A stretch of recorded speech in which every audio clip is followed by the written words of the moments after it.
예, 오늘 말씀은요, 제목은 내 어린 양을 먹이라 라는 제목입니다. 우리 온라인에 계신 분들, 우리 잘 계셨나요? 네, 우리 또 현장에서도 예배 들으신 분들 계실 건데, 어떻게 한 주 어떠셨나요? 어, 이번 이 코로나 시대 가운데 아무래도 가장 많이 관심을 갖고 하는 부분이 있다면 어디 것 같습니까? 그렇죠? 네, 가정입니다. 특별히 가정 가운데도 또 어디에 많이 이제 우리 30대, 우리 40대가 관심을 갖고 있냐면, 물론 뭐 경제적인 거, 뭐 직장, 이건 뭐 두말할 것도 없고, 그것만큼 정말로 높게, 어, 올라오는 부분이 바로 자녀를 어떻게 양육할 것인가에 대한 이것에 대해서는요, 아무리 부모님들이 바쁘고 힘들어도 이거에 대한 그 관심이 엄청 많습니다. 여러분, 이런 자녀 성장이 발달 이론, 뭐, 인지 행동 발달 이론 되게 많습니다. 근데 그 중에 그 프로이드가 인성 발달 단계 이론을 전신 이제 분석학자죠. 그 인성 발달 단계 이론을 8가지로 이제 구별을 했습니다. 그러니까 뭐 쉽게 얘기하면 어렸을 때 어떤 사고를 하고 또 그 다음에 유아기가 되면 어떤 사고를 하고 또 뭐 유년부가 됐을 때 어떤 사고를 하고 청소년 되면 어떤 사고를 하는지 성년 때 어떻게 하는지 이것에 대해서 아주 구체적으로 정신분석학적으로 나눠놨죠. 근데 이 이론도 정말 탁월한데, 그런데 여기에 프로이드의 전신 인성 발달 단계 이론을 조금 더 확장시켜서 이 이론을 접목시켰던 한 학자가 있습니다. 자녀 교육에 관심 있는 분들은 한 번쯤은 들어봤을 법한 에릭슨이라는 학자입니다. 근데 이 에릭슨은 이 프로이드가 했던 것 중에 다루지 않았던 것들, 그게 뭘까요? 그렇죠. 바로 뭐냐면 프로이드가 다루지 못했던 사회적인 영역들, 문화적인 영역들을 심층적으로 다뤘다는 거예요. 아니, 이게 무슨 말입니까? 라고 한다 그러면 이거죠. 예를 들어서 우리 자녀들이 이제 사회생활을 할 거잖아요. 그렇죠? 나중에 크면. 그럼 직장도 가야 되잖아요. 그런데 프로이드는 그런 걸 다루지 않았어요.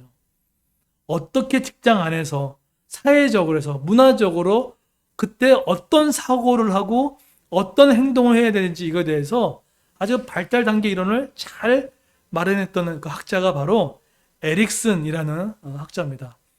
그래서 참 되게 구체적으로 나와 있는 것 같아요. 그런데 뭐 아니 꼭 그걸 알아야지 자녀를 키웁니까? 라고 생각할 수가 있잖아요. 그런데 제가 이제 이 공부를 하다가 미국에서 그 공부했던 어떤 사모님의 어떤 강의를 아주 우연찮게 듣게 됐습니다. 근데 이분은 어떤 걸 전공을 했냐면 교육학을 전공했습니다. 근데 제가 이 강의를 이렇게 듣는데 이게 온라인이잖아요. 그죠? 근데 온라인인데도 이분이 얼마나 뜨겁고 얼마나 진정성이 있는지를 알게 됐어요. 근데 왜 그분이 그런 일이 생겼냐면 자기가 그 건강 진단을 했는데 암 진단을 받은 거예요. 그래서 당신이 이제 1년밖에 시간이 남지 않았다. 이런 이야기를 들어버린 거예요. 그들이 목사 사모로서 어떻게 마음이 어떻겠습니까? 그죠? 그때 아이도 되게 어렸다고 하는데. 그런데 이상하게 나중에 1년 지나지 않고 병원에 갔는데, 나중에 1년 지나서 병원에 갔는데, 아니, 이 말도 안 되는 소리가 들었어요. 뭐냐면, 이게 오진이라는 거예요, 오진. 얼마나 힘들었겠어요. 그런데 이 사모님이 1년 동안 암이라는 것을 판단을 받고 나서 1년 동안 그때 자기가 생각했다는 거예요. 여러분, 1년 동안 생명이 남지 않았다면 어떤 생각을 많이 했을까요? 근데 그 사모님이 얘기하는데 저도 궁금하게 듣게 됐어요. 이분이 제일 많이 생각했던 게 뭐냐면 다른 게 아니었어요. 뭐냐면 가장 남는 게 뭘까? 라고 했을 때 우리 자녀들 정말 구원의 복음에 있는지, 그리고 이 구원의 복음을 듣지 못한 사람은 어떡할지, 사모이기 때문에 그런 게 아니라 그거 하나 남다는 거예요. 그런데 이분이 앞에 제가 말씀드렸던 프로이든, 에릭슨, 또 피아제, 많은 학문들을 잘 섭렵을 하신 것 같아요. 그런데 한국적인 상황으로 네 가지로 딱 이렇게 기착을 시켜놨는데 한번 다음 거 띄워주십시오. 이렇게 보시게 되면 원래 이제 네 가지인데요. 이런 거예요. 예를 들어서 하민이, 이연이, 이준이는 사실은 이 사모님이 얘기할 때 애착식이라는 거죠. 너무 잘 알고 계시죠? 그 다음에 두 번째가 이제 우리 뭐 하영이, 뭐 이제 은성이 나이 때죠. 그 친구들한테는 뭡니까? 그죠? 권위 때예요. 권위가 뭐냐면요. 이때는 뭘 알려줘야 되냐면 예배는 이거야 가르쳐 주는 거예요. 기도는 이거야 라고 가르쳐 주는 거예요. 정의를 내려주는 시기입니다. 그래서 여러분 우리 엄마 아빠가 힘들지만 자녀들한테 그걸 알려주기 위해서 혼자 힘들잖아요.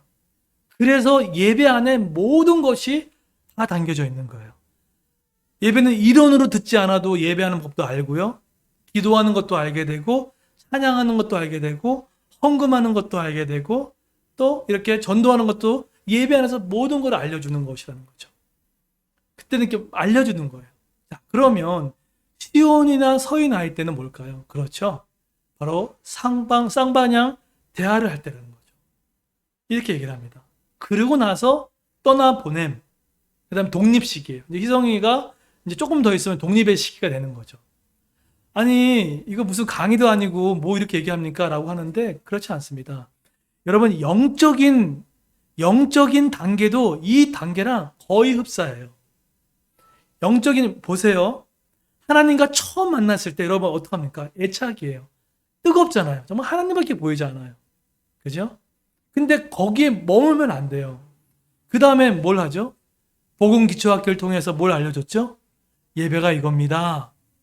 그죠? 기도가 이겁니다. 그리고 예수 믿는 게 이겁니다. 이렇게 자라나야 돼요. 그렇죠? 그러고 나서 어떡합니까? 서로 대화를 하고 제자반을 통해서 말씀을 통해서 또 우리 가정교회 모임을 통하여서 서로 쌍방향 소통을 함으로써 자라나가는 거죠. 그러고 나서 이제 어떻게 합니까? 떠나보내는 거죠. 그런데 여러분 보세요. 영적인 세계 안에서도요. 하나님과의 애착이 없는 사람은 성장을 해도 하나님께 자꾸 흔들리게 됩니다. 그래서 조금만 어려운 일이 생기면 하나님 날 벌 주나? 하나님 나를 버렸나? 이렇게 생각한다는 거예요. 왜죠? 하나님과의 애착 관계가 없는 거예요. 하나님이 나에게 사랑해 주시고 나를 만져주시고 기도했던 이런 추억이 없는 거예요. 그러고 성장하면 일이 막 생기고 그러면 불안한 거예요. 자꾸 두려운 거예요. 그리고요. 그 다음에 하나님 앞에 이런 예배가 뭔지 양육이 없잖아요. 그러면요. 어떻게 합니까? 자꾸 하나님께 반항하는 일들, 윗사람한테 반항하는 일들, 이런 일이 자꾸만 생겨 나간다는 것입니다.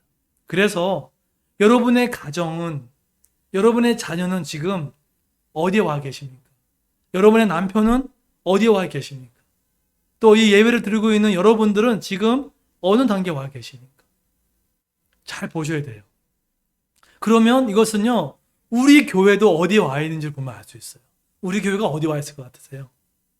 네. 아마 대화와 쌍방소통을 하고 떠나보냄, 독립하는 어떤 이 단계에 있지 않나 라는 생각이 들지만 그래도 계속해서 집중할 때가 있죠. 자, 제가 왜 이렇게 말씀을 드렸냐면 요한복음 21장이 이 5가지 지금 애착, 권위, 수용, 대합, 떠나보낸 가운데 지금 어디에 해당될까요? 어디에 해당될까요? 그렇죠.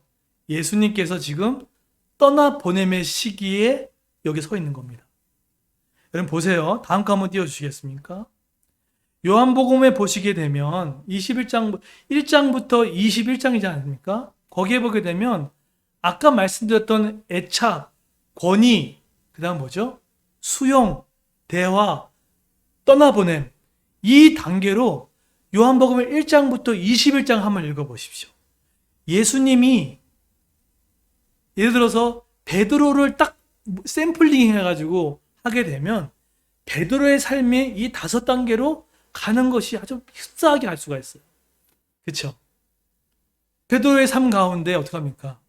정말로 반성이라고 할 수 없는 글을 어떻게 됩니까? 부르시잖아요. 그렇죠? 개바가 아니었거든요. 근데 장차 될 것을 믿고 어떻게 합니까? 예수님이 베드로를 데리고 다니잖아요. 그리고 기적도 보여주시고 또 먹을 것도 주시고 또 함께 사역도 하시고 애착을 형성했단 말이에요. 그 다음에 또 어떡합니까? 예수님이 어떡합니까? 교회가 이거다. 어떻게 정의 내리죠? 내 집은 만민이 기도하는 집이다. 이렇게 정의를 내려주시잖아요. 그죠? 나는 부활이고 나는 소망이다. 정의를 내려주시잖아요. 그리고 이 산도 아니고 저 산도 아니다 하면서 예배의 정의를 내려주시잖아요. 누구한테요? 제자들에게. 그러고 나서 조금 더 가면 어떡합니까? 그때 어떡하죠? 이제 소통을 하시죠. 그래, 너희들은 뭐라고 하죠? 나를 뭐로 생각하느냐? 그러니까는 뭐 선지자다, 모세다 이렇게 예수님이 이런 관계로 자꾸만 얘기해 나가시는 거예요. 그러다가 오늘 21장에 오게 되었던 겁니다. 십자가에 달리시고 부활하신 예수님이 이제는 이 제자들을 어떻게 해요? 독립시킬 때가 된 거예요. 자, 그런데 이 베드로를 이제 독립을 시켜야 되는데 지금 화면에 보신 것처럼 베드로 현재 지금 상황이 어떻습니까? 떠나 보낼 만한 지금 준비가 되어 있습니까? 준비가 안 돼 있어요. 그죠? 왜 그렇습니까? 베드로 보게 되면 지금 세 가지의 현타가 왔어요. 첫 번째 뭡니까? 첫 번째, 십자가에 달리시고 나서 베드로가 도망갔잖아요. 그죠? 도망갔기 때문에 예수님은 죽어버렸단 말이에요. 그때 마음은 어떻겠어요? 내가 의지했던, 내가 정말 이 사람만이 있어야 되는 그 의지한 대상이 없어진 거예요. 그럼 자기 마음에 뭐가 있을까요? 상실감이 있는 거예요. 베드로의 지금 마음 가운데는요, 엄청난 지금 상실감이 놓여 있습니다. 여러분 같이 사는 부부 중에 한 명만 사별해 보십시오. 그 마음이 어떻겠습니까? 그거 정말 마음이 아픈 거거든요. 힘들고요. 말로 다 할 수 없는 위로가 많이 필요합니다. 그렇단 말이에요. 지금 근데 베드로는 그거보다 비교할 수 없는 예수님이 떠난 거예요. 이게 뭡니까? 상실감이에요. 두 번째는 베드로는 어떤 현타를 받았습니까? 뭐죠? 그렇죠. 예수님은 떠나고 집에 와서 고기를 잡으려고 했더니 어떡합니까? 고기 한 마리 잡지 못하는 일들. 뭐죠? 생계의 위협을 받습니다.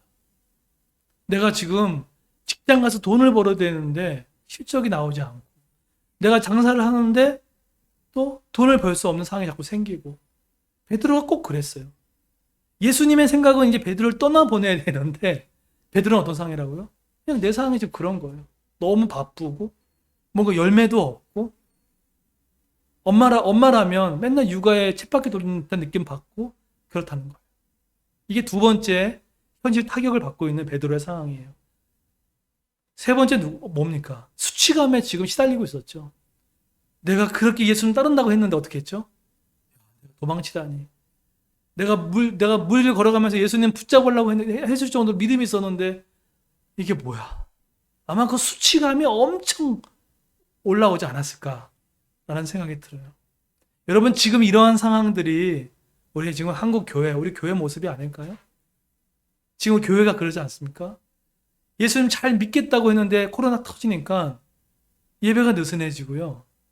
말씀이 느슨해지고 뭐 많은 교회 그렇지 않겠지만 또 우리 이런 경제적인 것도 더 어려워지고 이제는 내가 돈 벌어가지고 집을 살 수 없는 이런 환경이 돼버렸잖아요.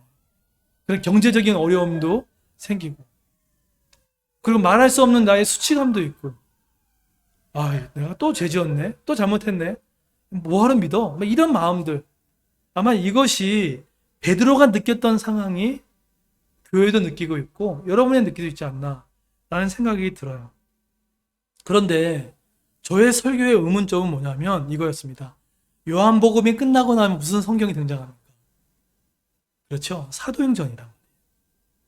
그런데 사도행전이 이렇게 떠날 수도 없고 수치감과 경제 타격과 상실감에 있는 그런 베드로가 사도행전의 1, 2장에 넘어가 버리면 베드로의 전혀 다른 모습이 나타나요.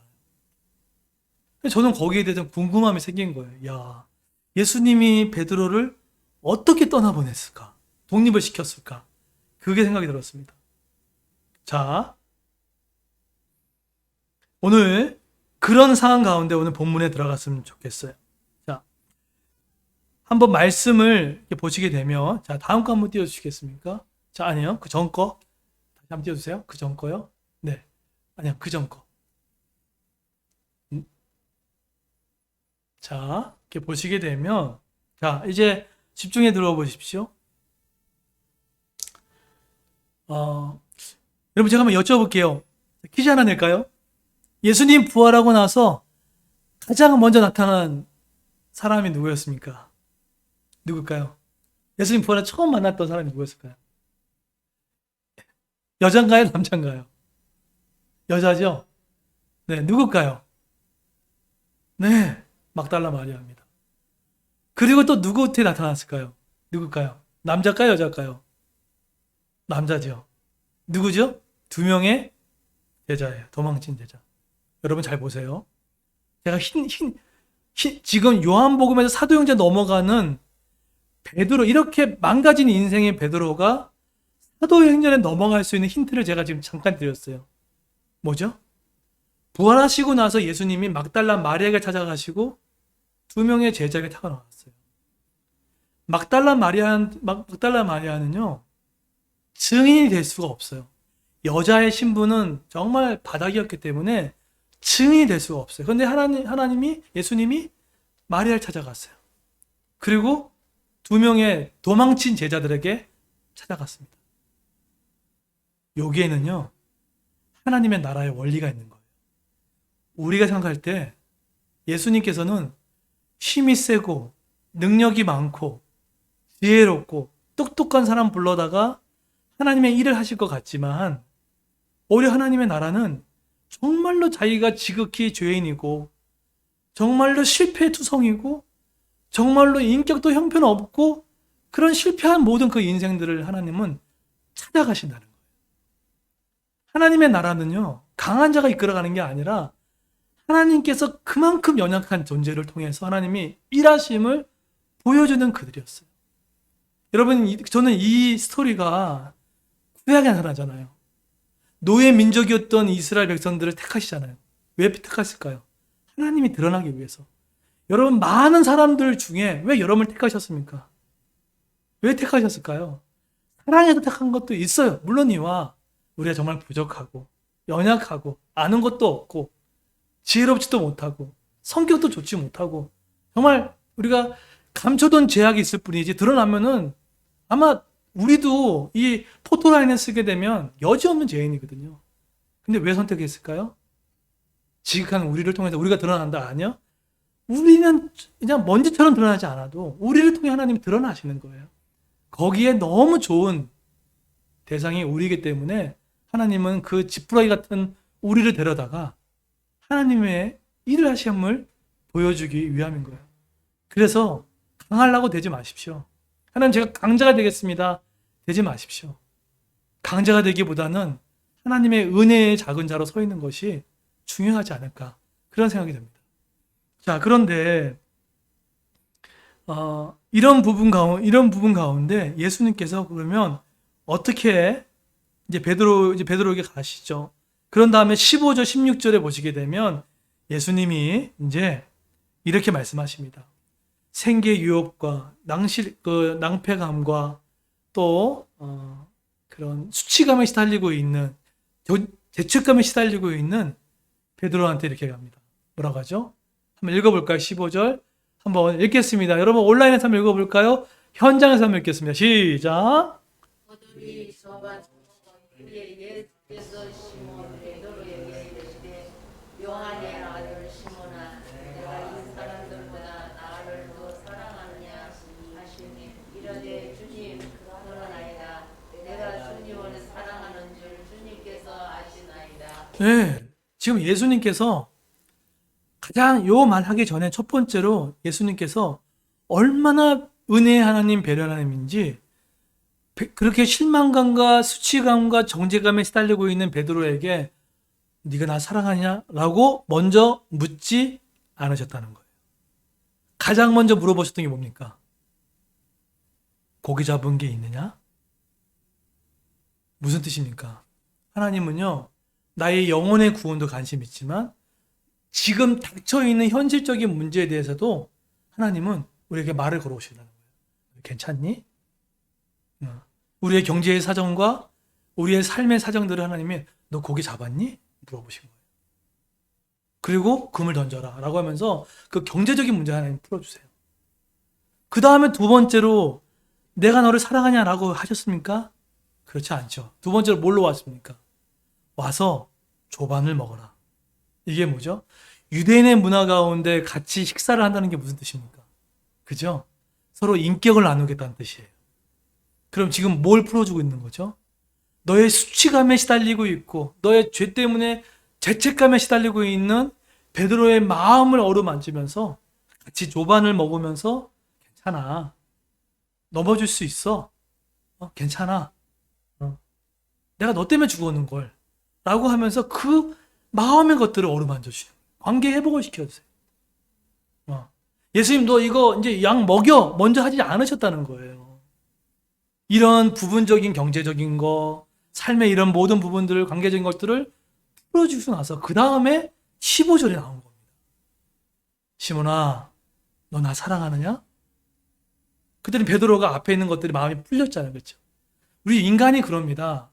하나님을 잘 믿고 싶어도 우리 앞에 있는 것들이 은혜가 없으면 하나님 믿기가 정말 각박해요. 그냥 팍팍해입니다. 근데 그것이 해결되고 나서 예수님이 이제 부르신 거예요. 너 나 사랑하느냐? 그랬더니 어떡합니까? 주님 저 사랑합니다.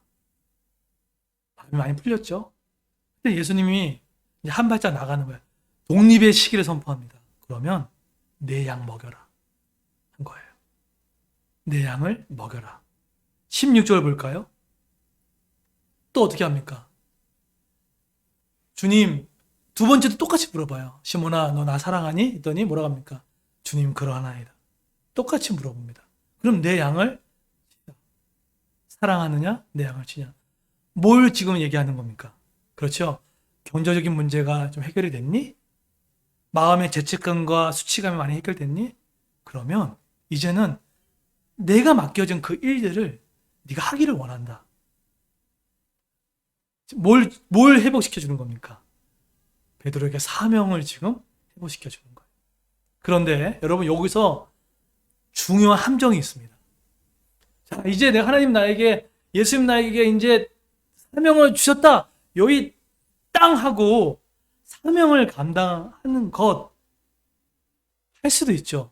그런데 여러분 잊지 마셔야 할 게 뭐냐면 내가 갑자기 요한복음에서 사도행전 뛰어넘어가지고 그 사도행전의 역사를 써내려갔던 게 베드로의 열심이 였을까요? 그렇지 않다는 거예요. 한번 캐리그마 한번 띄워주십시오. 그거 화면 그림이 공유되나요? 자, 여러분 혹시 그림을 잘 보세요.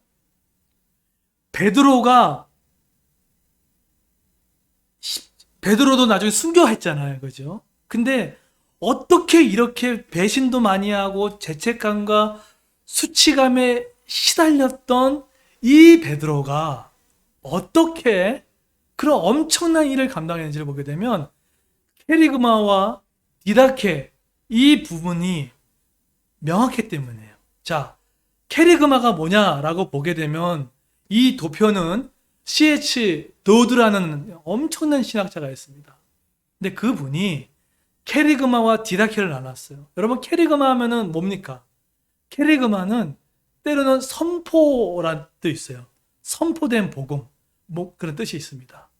그런데 이 캐리그마는 어떤 의미를 담고 있냐면 원문적으로 가게 되면 객관적인 사실을 전달하다 뜻이 있어요. 이게 캐리그마입니다. 뭐라고요? 객관적인 사실을 뭐죠? 전달하다, 캐리원이라는 전달하다 뜻을 가지고 있죠. 그런데 이 캐리그마는 신학적인 의미가 뭡니까? 뭐라 보이시죠? 하나님의 하신 일 그리고 뭐와 같은 말입니까? 은혜예요. 네, 은혜. 따라서 지금 베드로는 지금 뭘 지금 듣게 된 겁니까? 베드로는요 지금 당장 뭐가 달려가서 열심을 다해서 뭔가 한 게 아니라 베드로는요, 하나님이 요한복음 1장부터 20장까지 베드로의 인생 가운데 애착의 은혜, 또 권위의 은혜, 또 그 쌍방향 소통에 대한 은혜, 하나님의 하신 일들에 대한 것들, 엄청난 많은 사랑을 받고 그것을 보았고 경험했기에 나갔다는 거예요. 이게 겁니다. 그러면은 디다케가 뭡니까? 디다케를 우리가 봉사하다, 때로는 봉사하다는 뜻도 갖고 있지만 저것은 뭐냐면 그런 은혜를 받고 있는 사람이, 그런 하나님의 구원의 사랑을 받은 사람이 뭡니까? 신학적 의미로 인간의 응답을 한 게 디다케예요. 그래서 여러분, 신약 성경 서신서에 보게 되면 다 케리그마와 디다케의 구조로 되어 있습니다. 예를 들어 볼까요? 에베소서 1장부터 3장까지는 케리그마가 해요. 케리그마 뭐죠? 하나님의 하신 일을 선포합니다. 하나님 너 어떻게 구원했고, 네가 허물과 죄로 죽었고, 네가 죄와 사망에 놓여 있었는데 내가 너를 구했고 그 피로 가까워졌어. 그렇게 갑니다.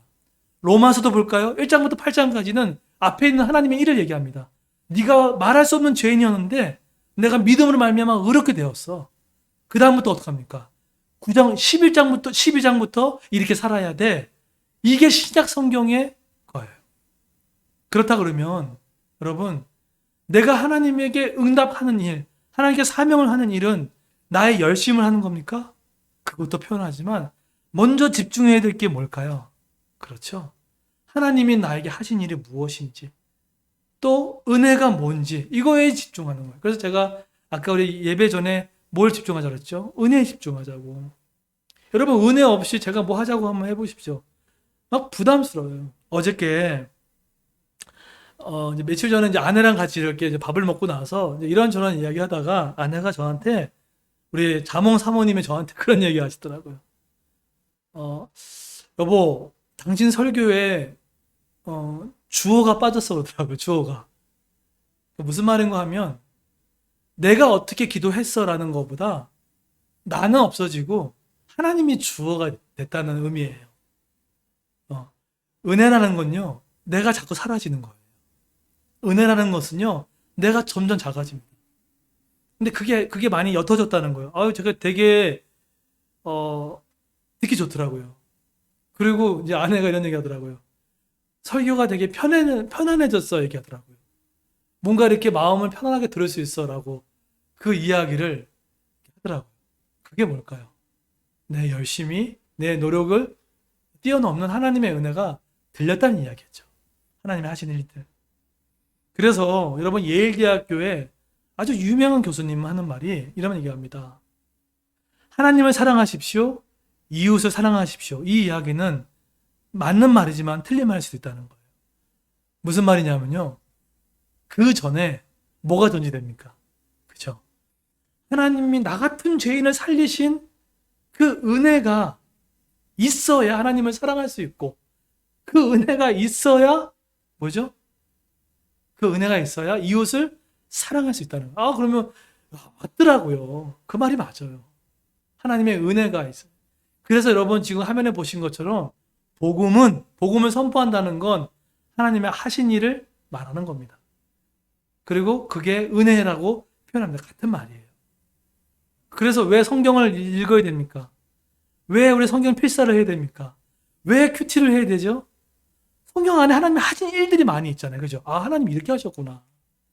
찬양 가사 보게 되면은 하나님께서 막 죄와 육체의 정욕을 이길 힘은 예수의 보혈, 이런 것처럼 하나님 하신 일이잖아요.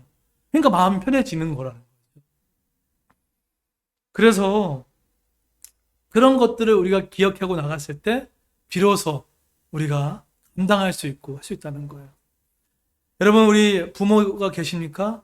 아이들한테 이렇게 저렇게 하라라는 것들은 그 순서대로 하시면 돼요. 그러나 그 전에 우리 엄마 아빠가 가장 먼저 집중할 게 뭐냐면 부부도 아니에요. 내가 먼저 하나님의 은혜를 받기 위해서 어떡합니까? 몸부림을 칠 줄 알아야 돼요. 그래서 옛날에 우리 신앙의 선배님들, 우리 어머니 권사님들, 우리 어른들은 얼마나 저는 귀하게 배울 게 있어요. 그렇죠? 그 힘들어도 새벽기도 자리 지키고, 그 힘들어도 뭐죠? 금요기도회 지키고, 그 힘들어도 예배 자리 지키려고 하잖아요. 그죠? 이 하나님 이 은혜 없으면 못 삽니다. 하나님의 은혜 없으면 한순간도 살 수 없습니다. 이 고백이죠. 네. 이것들이 너무나 중요해요. 하나님의 하신 일을 선포하는 거. 여러분 여쭤볼게요. 여러분 지금 하나님의 하신 일이 지금 너에게는 느껴지십니까? 저는 우리 그레이스 교회가 하나님의 하신 일에 계속 묵상했으면 좋겠어요. 제가 이제 이런 마음을 갖다 보니까 우리 이제 다음 세대 10년을 준비하고 있는데 하나님이 지금 엄청나게 아이디어도 주시고 여러분 그리고 여러 동역자를 지금 한 명씩 붙여주고 계세요. 그러니까 제가 지금 다음 세대 10년을 준비할 때 그 분야의 지금 전문가들을 전화를 통해서 만나게 해주세요. 이제 한 조만간에 그 모든 그림들이 이제 퍼즐이 하나님이 거의 맞춰주고 있는 중입니다. 제가 하지 않고 있어요.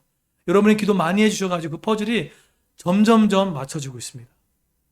그래서 결국은 내가 멈춰있고 내가 하려고 하지 않고 하나님께 하신 일들을 바라보고 그 은혜에 집중했을 때 하나님께서 나보다 더 큰 지혜로 가는구나. 그래서 지혜로움이 뭡니까? 은혜에 집중하는 거예요. 은혜에 집중하는 겁니다. 네. 그랬을 때 하나님을 사랑할 수 있고요. 이웃을 사랑할 수 있고 내 자녀를 사랑할 수 있을 거라는 생각이 듭니다. 그 은혜의 충만함으로 4월 25일도 우리가 좀 여러분 충만하지 않으면 하지 마십시오. 네, 억지로 하지 마십시오. 근데 충만하면 우리 같이 감당합시다. 그래서 우리 그리스도 교회가 이 은혜에 집중하고 예배의 은혜가 있고 복음의 은혜가 있는 그런 교회 되기를 예수님의 이름으로 축원드립니다.